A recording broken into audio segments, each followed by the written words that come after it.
누가복음 2장 1절에서 7절 말씀 우리 같이 읽겠습니다.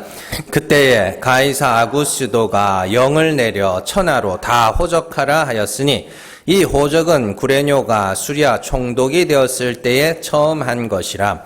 모든 사람이 호적하러 각각 고향으로 돌아가매 요셉도 다윗의 집 족속이므로 갈릴리 나사렛 동네에서 유대를 향하여 베들레헴이라 하는 다윗의 동네로 그 약혼한 마리아와 함께 호적하러 올라가니 마리아가 이미 잉태하였더라. 거기 있을 그때에 해산할 날이 차서 첫 아들을 낳아 강보로 싸서 구유에 뉘었으니 이는 여관에 있을 곳이 없음이러라. 아멘. 누가복음 11번째 시간입니다. 황제 사용 설명서입니다. 우리가 살면서 우연이다 이런 단어들을 자주 사용하는데요. 이 우연이라는 단어 한자가 뭘 쓰냐면요. 짝우예요. 짝우. 배우자 할 때 그 짝우자에다가 그러할 연자를 쓰거든요. 그러니까 한자를 그대로 풀면은 짝이 되다예요. 그러니까 근데 이 우연이라는 단어가 그 국어사전에 보면 인과관계가 명확하지 않은 상태, 그걸 우연이라고 이러거든요. 그럼 뭐냐면 이게 어떻게 되냐면 사람이 짝을 이루는 것 자체가 인과관계로는 설명할 수가 없다는 뜻이에요. 그래서 제가 이렇게 동양학을 보면서 이렇게 쓰는 그 단어들을 보면요, 참 재미있습니다. 그런 것들이. 그래서 어쨌든 그래서 우연과 반대되는 개념을 이렇게 필연이라고 하는데 원인대로 결과가 주어지는 것을 필연이라고 이야기해요. 반드시 일어날 일이라는 뜻이 아니라 원인대로 결과가 이루어지는 걸 필연이라고 이렇게 이야기를 해요. 사실 대부분의 사람들은요, 그 인과관계의 법칙을 되게 좋아합니다. 예.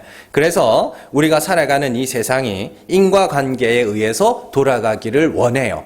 그래서 어렵게 생각할 거 없습니다. 죄를 지으면 벌을 받아야 되고, 그죠? 열심히 살면 부자가 되어야 하고, 착하게 살면 칭찬을 받아야 된다. 요런 그 인과관계, 당연한 그 인과의 법칙에 의해서 돌아가는 세상을 사람들은 그게 공정한 거지라고 이야기를 한단 말이죠. 그리고 그 인과관계가 명확한 사회를 좋은 사회라고 이야기를 하고요. 인과관계에 충실한 사람을 좋은 사람이라고 이야기를 합니다. 그래서 저 사람이 당연히 그렇게 해야 된다고 생각하는 대로 그렇게 움직여서 주는 사람들을 우리가 좋은 사람이라고 이야기를 한단 말이죠. 자, 그러나 그런 뉴스나 언론이나 그런 것에서 떠드는 사회와 세상 말고 우리의 살아온 세월들을 살펴보면 사실 우리의 삶에서 명확한 인과관계보다는 인과관계로는 이해가 되지 않는 일들이 사실은 더 많은 것 같기도 합니다.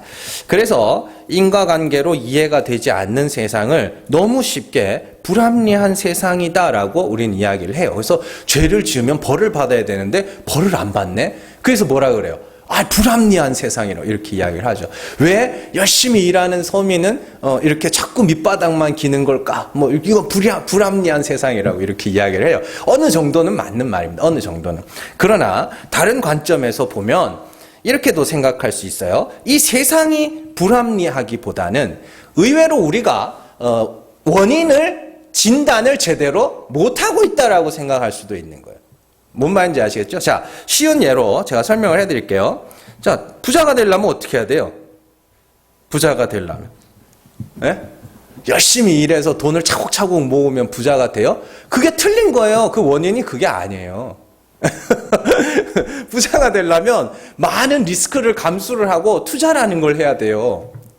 그래서 부동산이나 주식이나 이런 거 있잖아요. 이런 거 리스크를 안고, 왜냐하면 그 투자라는 건 거기 돈을 넣는 순간 이거는 날아가도 이렇게 어떻게 건질 수가 없는 거거든요. 그 많은 이 위험 부담을 안고 투자라는 걸 해야 돈이 이렇게 뻥튀기가 된다니까요. 그렇잖아요. 그래서 집을 사놓고 그리고 그게 뛰어라, 뛰어라. 집값 사, 뛰어라, 뛰어라. 이러고 있는 거 아닙니까, 다들. 그래서 올라간 사람들 어떻게, 와, 올라갔다 이러고 이제 안 올라가면, 아, 이거 어떡하냐, 뭐 이렇게 되고 이제 그렇게 되는 거죠. 그러니까 이 옛날에 나온 책입니다. 한때 유명했던 책 중에 이제 부자 아빠, 가난한 아빠 이런 책이 있었거든요. 그 책의 저자가 하는 말이 그래요. 사람들은, 자기의 노동과 자기의 수고에서 부의 근원을 찾고자 하는데 사실 부라는 것은 자본이 불러온다는 거예요. 내가 가진 돈이, 쉽게 말해 돈을 버는 게 그게 맞대요.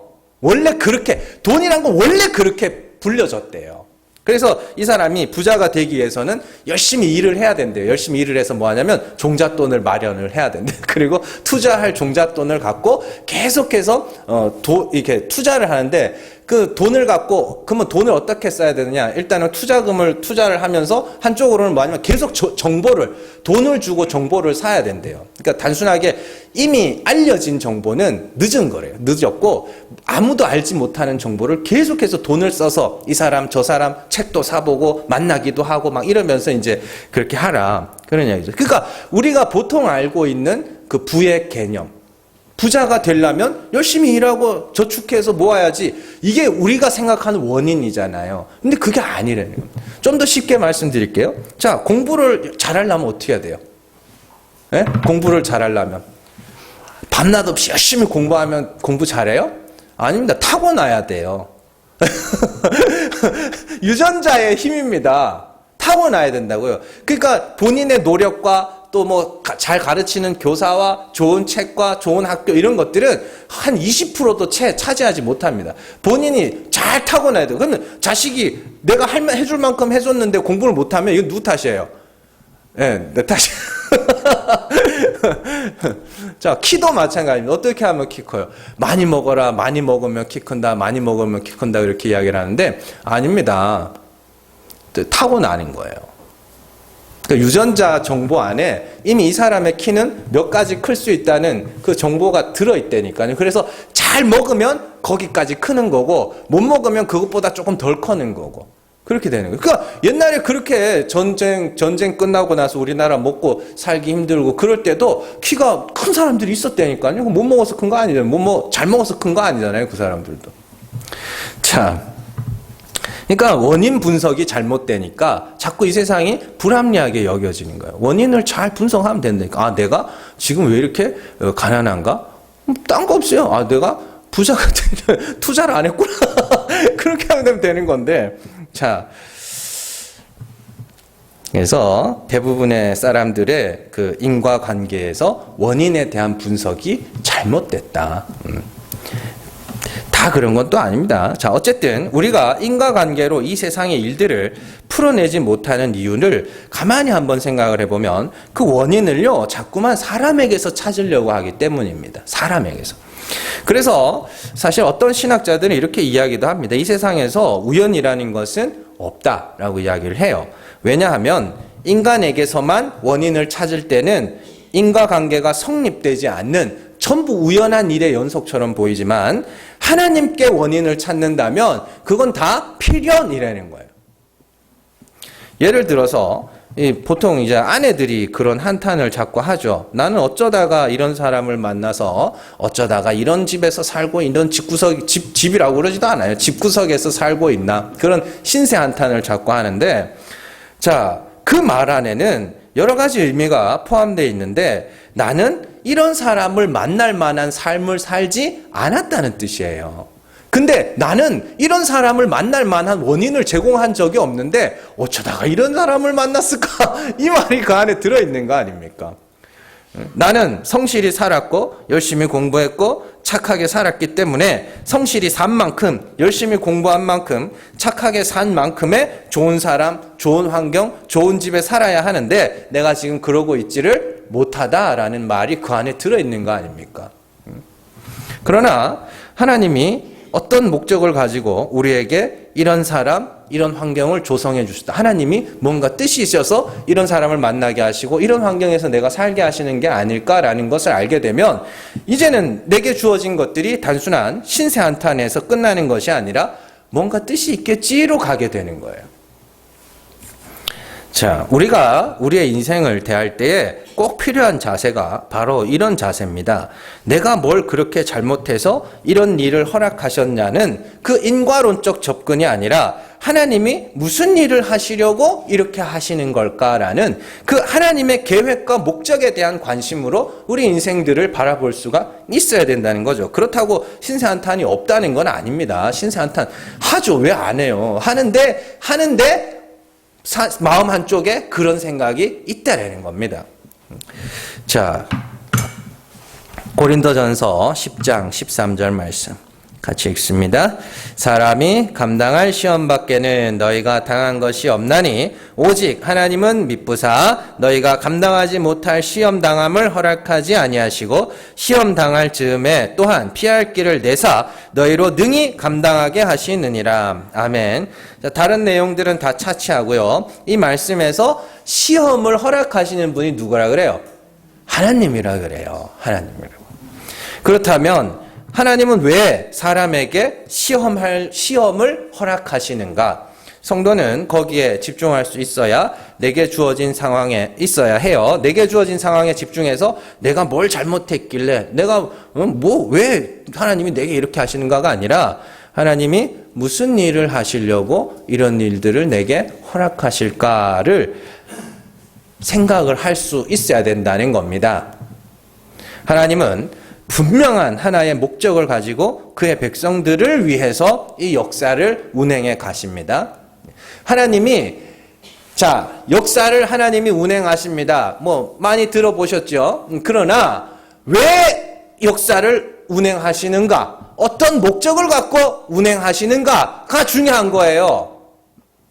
그걸 성경이 명확하게 우리에게 말해줍니다. 이사야 43장 7절 말씀 같이 읽습니다. 내 이름으로 불려지는 모든 자, 곧 내가 내 영광을 위하여 창조한 자를 오게 하라. 그를 내가 지었고 그를 내가 만들었느니라. 이사야 43장 21절 같이 읽습니다. 이 백성은 내가 나를 위하여 지었나니 나를 찬송하게 하려 함이니라. 에베소서 1장 6절 같이 읽습니다. 이는 그가 사랑하시는 자 안에서 우리에게 거저 주시는 바 그의 은혜의 영광을 찬송하게 하려는 것이라. 에베소서 2장 7절에서 9절 같이 읽습니다. 이는 그리스도 예수 안에서 우리에게 자비하심으로써 그 은혜의 지극히 풍성함을 오는 여러 세대에 나타내려 하심이라. 너희는 그 은혜에 의하여 믿음으로 말미암아 구원을 받았으니 이것은 너희에게서 난 것이 아니요 하나님의 선물이라. 행위에서 난 것이 아니니 이는 누구든지 자랑하지 못하게 함이라. 아멘. 자, 하나님은 택하신 성도들이 하나님의 은혜를 찬송하도록 하기 위해서 이 역사를 운행합니다. 모든 사람을 위해서 아닙니다. 택하신 성도를 위해서 이 역사를 운행합니다. 그들이 하나님의 은혜를 알고 하나님의 은혜를 찬송하도록 하기 위해서 이 역사를 운행해 가고 계신다는 소리입니다. 그래서 하나님의 은혜를 찬송한다는 것을 우리가 정확하게 이해할 수 있어야 되는데 에베소서 2장 7절 말씀 우리가 읽은 말씀을 잘 보시면 그 은혜의 지극히 풍성함을 나타내는 거예요. 동시에 누구도 자랑하지 못하는 거예요. 그러니까 이렇게 되는 거죠. 천국 못 갈 자를 하나님이 데려가야 뭐 하는 거예요? 하나님이 은혜가 풍성해지는 겁니다. 누가 봐도 이 사람은 천국 갈 만한 사람을 데려가면 그 사람은 어떻게 되는 거예요? 하나님의 은혜가 높임을 받는 거야? 아니면 그 사람이 잘 살았기 때문에 가는 거예요? 예, 그런 이야기입니다. 자기 부인이라는 건 그런 거예요. 다른 사람들이 그렇다고 다른 사람들한테 손가락질 받으라는 이야기는 아니고 나 스스로가 하나님의 은혜가 아니면 구원받지 못할 자로 여김받아야 된다는 소리입니다. 그래야 그들을 구원하신 하나님의 은혜가 찬송받을 거 아닙니까? 그렇잖아요. 그러니까 개 키울 때 요즘에 가면은 개 키우고 짐승 키우는 사람들이 자꾸 이렇게 분양하는데 뭐라 그러죠? 쪼죠? 이렇게 사러 가는 사람도 있어요. 사러 가면 개들이 그렇게 이뻐요. 사진들 올라온 거 보면 이쁘고 막 다 잘생겼고 그래요. 근데 이제, 요즘에는 입양이라 그러죠? 파양당한 거, 벨라 가지고 버림받은 개들도 많고, 또 진짜 이렇게 보면 못생겼어요, 다. 입양하는 사람들도 있죠. 그러면 한번 보세요. 자, 분양하는 데 가가지고 돈 주고 개를 사는 사람들은 그 개가 이뻐서 산 거 아닙니까? 근데 입양하는 데 가가지고 버림받은 개를 사는 사람은 내가 은혜로 그걸 데려온 거 아닙니까? 이렇게 되는 거예요. 이거 이뻐서 산 게 되느냐? 아니면 내가 은혜로 그걸 데려오는 게 되느냐? 이렇게 되는 거예요. 그러니까 하나님의 은혜의 풍성함이 우리를 통하여 드러난다는 것은 내가 분명히 나는 뭐가 돼야 되는 거예요? 나는 구원받지 못할 자로 낮아져야 되는 겁니다. 네. 그래서 하나님 앞에서 어떤 자랑도 할 것이 없이 나를 구원하신 하나님이 찬송받는, 그게 하나님이 이 역사를 운행하시고 우리의 인생을 이끌어 가시는 목적이란 말입니다. 하나님이 그냥 심심해가지고 세상이나 한번 창조해볼까? 그렇게 아니란 말이에요. 더 깊이 들어가면 더 많은 지식들 여러분들한테 가르쳐 줄 수는 있지만 지금은 그게 중요한 게 아니니까. 지금 우리는 이 역사를 살아가고 있잖아요. 우리 인생을. 그 목적은 알아라고. 우리 인생의 목적이 그거라니까요. 나를 구원하신 하나님의 은혜, 그걸 찬송하게 되는 것. 결국 하나님의 창조와 역사 운행의 목적은 택하신 자들이 하나님의 은혜를 찬송하도록 만드는 것입니다. 그렇다면 하나님의 은혜를 찬송하기 위해서 어떠한 일이 있어야 되냐면 나의 불가능함을 고백하는 일이 있어야 되고, 또한 하나님의 그럼에도 불구하고 우리를 구원하신 하나님의 은혜를 알아야 하는 그 과정들이 필요한 것이죠. 구약에서 이런 예를 한번 찾아볼게요. 자, 출애굽기 14장 1절에서 3절 같이 읽습니다. 여호와께서 모세에게 말씀하여 이르시되 이스라엘 자손에게 명령하여 돌이켜 바다와 믹돌 사이에 비하히롯 앞 곧 바알스본 맞은편 바닷가에 장막을 치게 하라. 바로가 이스라엘 자손에 대하여 말하기를 그들이 그 땅에서 멀리 떠나 광야에 갇힌 바 되었다 하리라. 아멘. 요게 이제 어디 나오는 말씀이냐면 홍해 사건 일어나기 그 배경이 되는 말씀이에요. 이스라엘이 6월절에 이제 어린 양의 피 그 발린 집안에서 이게 나왔죠. 출애굽했죠. 그리고는 이제 어디로 가냐면 홍해로 가요. 근데 여기서 아주 쉽게 우리가 놓칠 수 있는 부분이 하나 있는데, 이스라엘 백성들을 홍해로 인도한 게 누구예요? 하나님이니까요. 이스라엘 백성들을 홍해로 인도한 게 모세가 아니에요. 나오잖아요. 1절에서 여호와께서 모세에게 말씀하여 이르시되 이스라엘 자손에게 명령하여 돌이켜 바다와 믹돌 사이에 비하히롯 그 홍해 앞 바닷가에 장막을 치게 해라. 그러면 이스라엘 백성들을 그리로 끌고 간 게 누구예요? 하나님이죠. 근데 3절 보시면 바로가 이스라엘 자손에 대하여 말하기를 그들이 그 땅에서 멀리 떠나 광야에 갇힌 바 되리라. 바로가 그렇게 말하게 될 거라는 소리입니다. 그 말은 그 바로와 그의 군대를 그 홍해로 이끌고 오신 분도 누구란 소리예요? 하나님이란 소리예요. 그럼 왜 그렇게 하나님이 하셨냐? 출애굽기 15장 1절에서 2절 같이 읽습니다. 이때에 모세와 이스라엘 자손이 이 노래로 여호와께 노래하니 일렀으되 내가 여호와를 찬송하리니 그는 높고 영화로우시며 말과 그 탄자를 바다에 던지셨음이로다. 여호와는 나의 힘이요 노래시며 나의 구원이시로다. 그는 나의 하나님이시니 내가 그를 찬송할 것이요 내 아버지의 하나님이시니 내가 그를 높이리로다. 아멘. 이제 이 15장은 홍해를 건넌 다음에 이스라엘 백성들이 쭉 찬송하는 내용이 있는데, 이걸 한마디로 요약하면 하나님이 구원하셨습니다예요.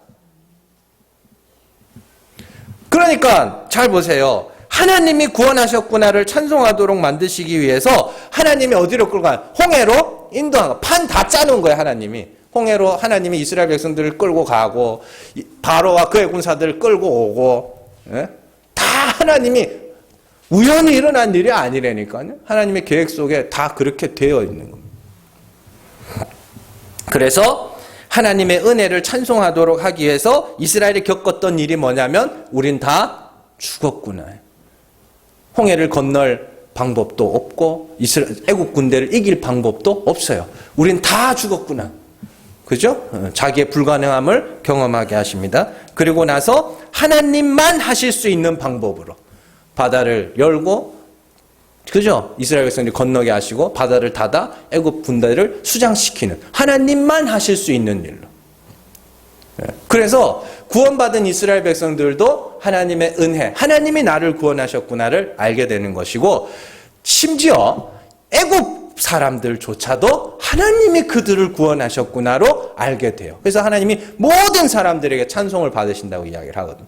그래서 그 홍해 사건 그 말씀에 보면 하나님이 그래요. 애굽 백성으로부터 영광을 받겠다 이야기를 합니다. 하나님이. 뭔 말인지 아세요? 자, 이스라엘 백성들만 하나님이 우리를 구원하셨구나. 그 이스라엘 백성들만 하는 게 아니라 애굽 사람들도 하나님이 데리고 갔네? 이게 이렇게 돼야 되는 거예요.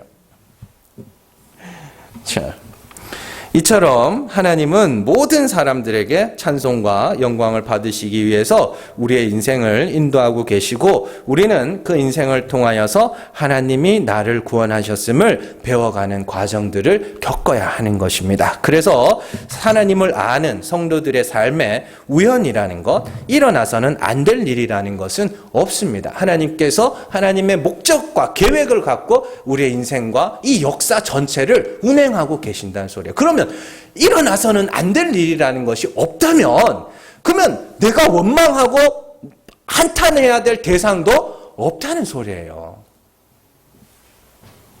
그러니까 우연이라는 건 없어요. 하나님이 원인이 되실 때 모든 것이 다 해석이 돼버리는 것이죠.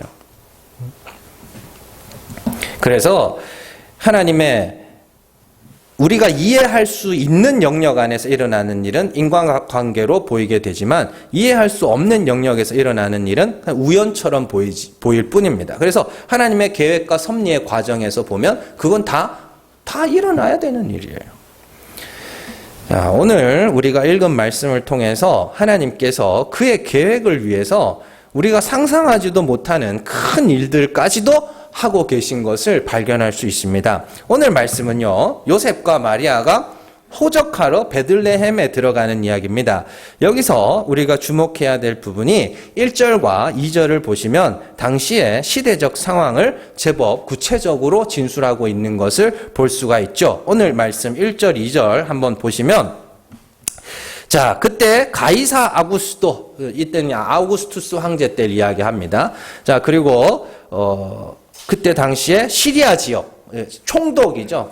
구레뇨라고 이렇게 이야기를 하죠. 그러니까 보시면은 로마는 아주 넓은 땅을, 지중해 연안을 거의 다 먹고 있었거든요. 그러니까 넓은 땅을 가진 제국이었기 때문에 이렇게 몇몇 이렇게 단위를 나누었어요. 몇 년 나눠서 총독을 이렇게 파견을 합니다. 그리고 동시에 그 각자 나라의 왕들도 인정을 해줬어요. 그래서 성경에 보면 분봉왕 헤롯 왕도 나오고 빌라도 총독도 나오고 막 이러죠. 그래서 누가 보면 그 뒤에 가면은 예수님을 죽이는 일로 인해서 빌라도와 헤롯이 원래는 원수였는데 친구가 되었더라. 뭐 이런 말씀들도 막 나오고 그렇게 이야기를 합니다. 자, 그래서 오늘 이 말씀이요, 사실은 별것 아닌 것처럼 보일 수도 있지만 이 말씀은요, 하나님이 그의 말씀을 성취하기 위해서 이 역사 전체를 운행하고 계심을 보여주는 굉장히 중요한 말씀입니다. 우리는 예수 그리스도께서 베들레헴에서 태어나셨다는 것을 잘 알고 있죠. 그리고 예수님이 베들레헴에서 태어날 것이 성경에 예언되어 있다는 것도 잘 알고 있습니다.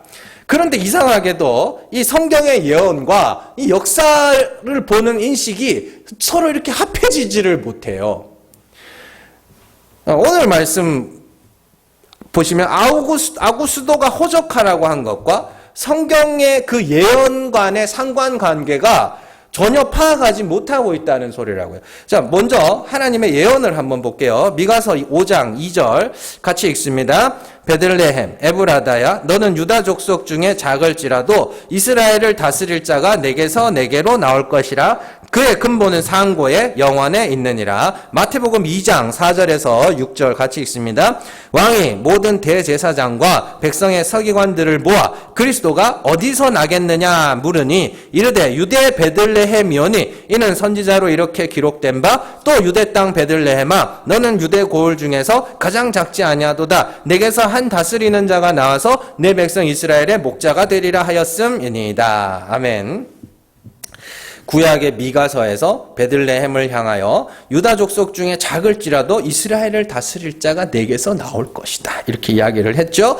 그리고 예수님 당시에도 대제사장과 서기관들 역시 미가서의 말씀을 인용하여서 예수님이 유대 베들레헴에서 나게 될 것이라는 것을 그들이 예언을 통해서 알고 있었습니다. 자, 여러분들, 사람이 말에 무게가 있으려면은 어떻게 해야 돼요? 말에 무게가 있으려면 그 말한 바를 어떻게 해요?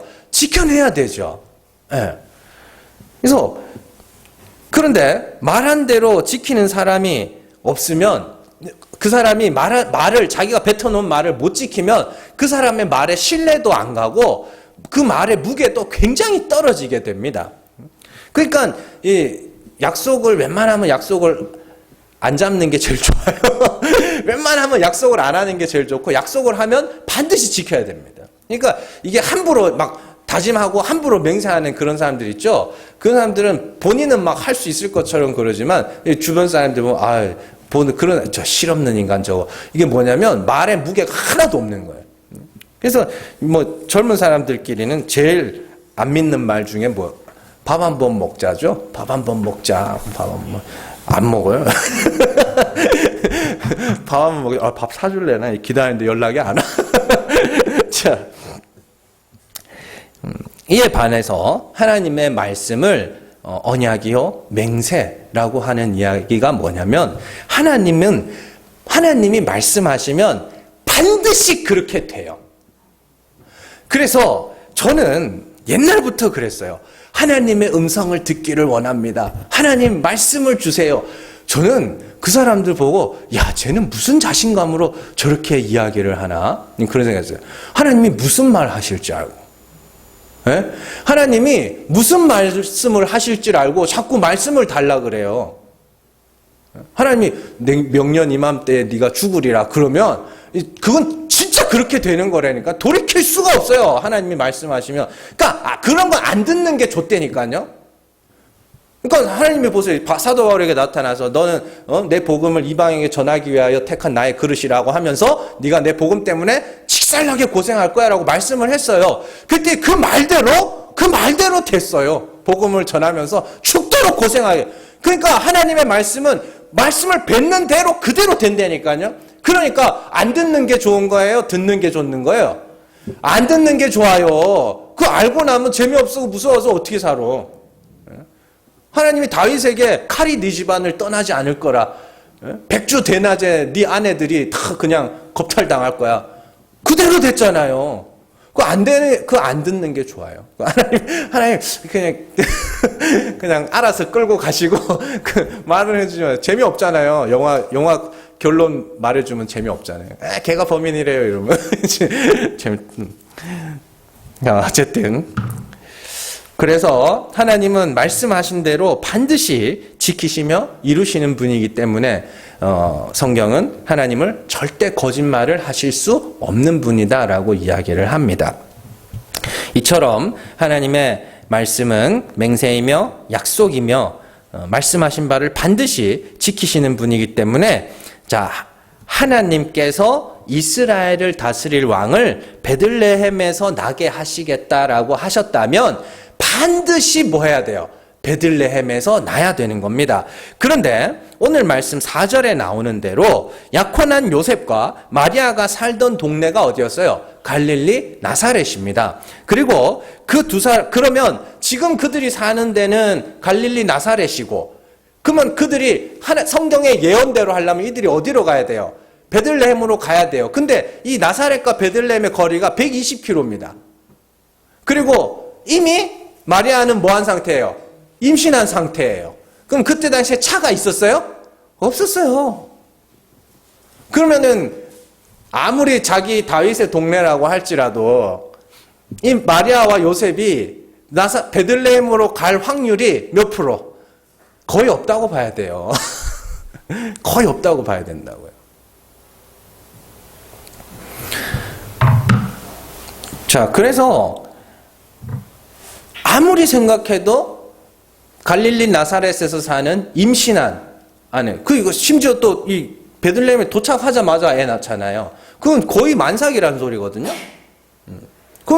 그러면 그런 아내를 데리고 그 뭐 기껏해야 나귀 타고 가거나 뭐 그랬을 거 아닙니까? 뭐 걸어가거나. 그 먼 길을 120km나 되는 그 먼 길을 갈 일이 없어요. 예. 근데 하나님이 그 일을 해내세요. 어떻게? 황제를 통해서 해내세요. 지금 성경이 그 이야기를 하는 거라니까요. 아구스도가 괜히 천하로 호적하라고 그런 명을 내린 게 아니란 말입니다.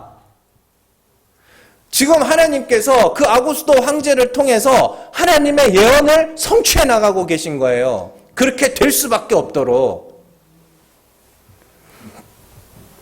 그래서 호적하기 위해서는 3절에 나오는 바와 같이 각기 고향으로 돌아가야만 했고, 요셉은 다윗의 집 족속이었기 때문에 나사렛을 떠나 베들레헴으로 갈 수밖에 없게 된 것이죠. 그렇다면 가이사 아구스도는 왜 천하로 호적을 하라고 그랬냐? 뭐 표면적으로는 로마 제국 내의 인구조사와 세금 때문입니다.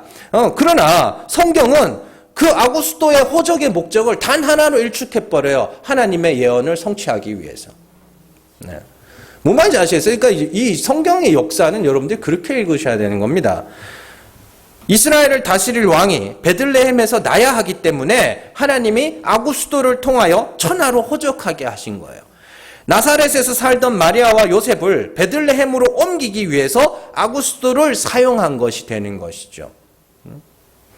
마찬가지 아닙니까? 하나님께서 아브라함에게 네 족속들이 애굽에 들어갔다가 4대 만에 나올 거야. 그러면 지금 가나안 땅에 사는 이스라엘 아브라함의 자손들, 야곱과 그의 자녀들, 그 식구들은 애굽에서 4대 만에 나오려면 애굽으로 들어가야 될 거 아닙니까? 그 하나님이 어떻게 들어가게 하셔요?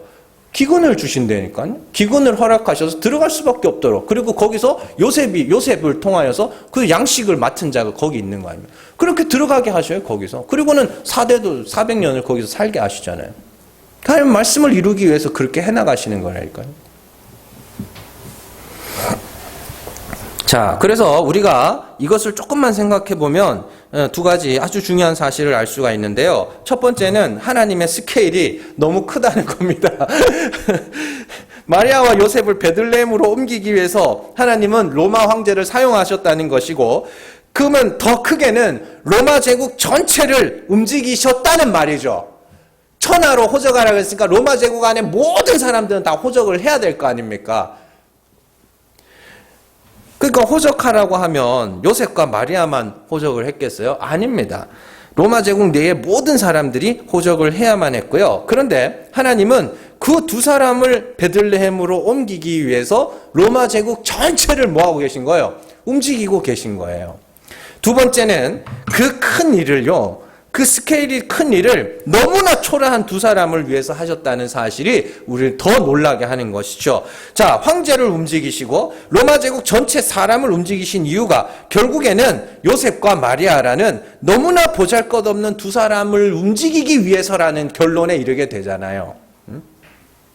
그러면 황제가 요셉과 마리아를 알았겠어요?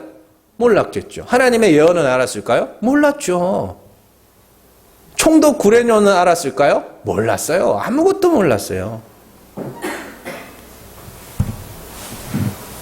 이 두 사람은 너무너무 보잘것없는 목수였고 그냥 처녀였을 뿐입니다. 그냥 하나님이 근데 그 두 사람을 움직이기 위해서 로마 제국 전체를 지금 움직이고 계신 겁니다. 하나님이 역사를 주장하신다는 것은 이 역사의 존재 목적과 이 피조 세계의 존재 목적이 택하신 성도들을 위해 존재하고 있다는 겁니다. 이 세상이 여러분들을 위해서 존재하고 있다고요. 자, 소돔과 고모라 왜 망했어요? 의인 10명이 없어서 망했다. 그래서 우리가 의롭게 살아야 된다고 막 그러죠. 예? 그건 무슨 말이냐면 소돔과 고모라라는 성이 누구를 위해서 존재하고 있었다는 소리예요? 의인을 위해서 존재하고 있었다는 거예요. 그래서 롯을 뭐라 그래요? 의인이라 그럽니다. 그 의인 롯이 막 천사들이 빨리 빠져나가라 그래요. 네가 여기 있으면 우리가 아무 일도 못한다 그래요. 그래서 롯이 딱 빠져나가자 거기서 불이 막 떨어지는 거거든요, 하늘에서. 그러면 이 소돔과 고모라라는 성읍 자체가 뭘 위해서? 하나님의 그 의로운 자들을 위해서 존재하고 있다는 겁니다. 그거를 영역을 확장시키면 돼요. 이 세상이, 이 피조 세계가 존재하는 이유 자체가 하나님이 택하신 자들에게 뭔가를 가르치고 또 어딘가에 있을 택하신 자들을 구원하기 위하여 지금 존재하고 있다는 소리입니다. 그런데 우리 자신을 보면 그 말이 썩 와닿지가 않아요. 왜냐하면 내가 너무 초라하거든. 근데 여러분들이 초라한 건 아무 상관없어요. 하나님이 여러분들을 구원하기로 작정하셨고, 그래서 여러분들의 인생을 운행하시고, 때로는 한 나라를 움직이기도 하시고, 때로는 전쟁을 이용하기도 하시고, 때로는 여러 가지 방법으로 여러분들을 인도하셔서 예수 그리스도를 주라 고백하게 하셨다니까요.